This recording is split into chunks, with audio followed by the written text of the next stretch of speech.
চোখে মুখে শৈশবের দাগ এখনো যায়নি। সেই ছোট্ট ছেলে বৈভব সূর্যবংশী কিনা গুজরাট টাইটান্সের রশিদ খান, ঈশান্ত শর্মাদের নিয়ে সাজানো ওয়ার্ল্ড ক্লাস বোলিং অ্যাটাককে রীতিমতো নাকে দড়ি দিয়ে ঘোরালেন।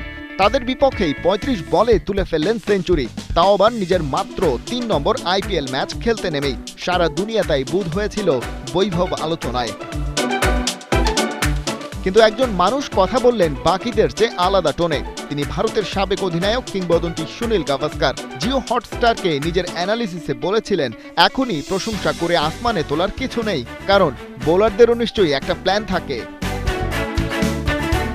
গাভাস্কারের মত, আইপিএলের অভিষেক ম্যাচের প্রথম বলেই ছক্কা মেরেছে সে, কিন্তু প্রতিবারই তো এমন হবে না, কারণ তার বিপক্ষে অভিজ্ঞ বোলাররা চিন্তা করবে বাচ্চা বয়স, রক্ত গরম, প্রথম বলেই হিট করতে চায়, তাহলে ওকে শর্ট বল দাও আর সেটা খেলতে গিয়ে আউট হয়ে যেতেই পারে।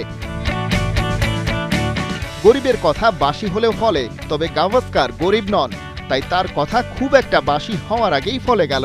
সেঞ্চুরির পরের ম্যাচেই মুম্বাইয়ের দীপক চাহারের অ্যাটেম্পটেড ইয়র্কার হয়ে গেল পোলার লেন্থ। সেটা মারতে গিয়ে মিডনে উইল জ্যাক্সের তালুতে ধরা পড়েন সূর্যবংশী। তার মানে কি ওই এক সেঞ্চুরিতেই শেষ বৈভবের সব জারি-জুরি? গাভাস্কার অবশ্য সেটাও মানতে নারাজ।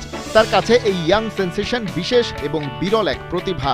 আইপিএলের অকশনে বিক্রি হয়েছিলেন ১,১০,০০,০০০ রুপিতে। তবে তার আগেই অস্ট্রেলিয়ার মতো দলের বিপক্ষে ইয়ুথ টেস্টে 100 করেছেন। অভিজ্ঞতা অর্জনের সাথে সাথে নিজেকে করতে পারবেন আরও পরিণত, কারণ তিনি রাজস্থানে রাহুল দ্রাবিড়ের সাথে কাজ করছেন।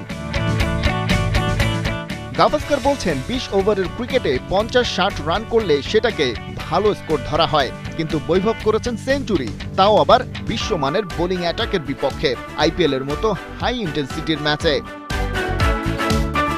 দিন শেষে কথা একটাই, পিকচার আভি বাকি হে। সময় যত গড়াবে প্রতিপক্ষের অ্যানালিস্টরা ততই কাটাছেঁড়া করে বের করবেন বৈভবের দুর্বলতা।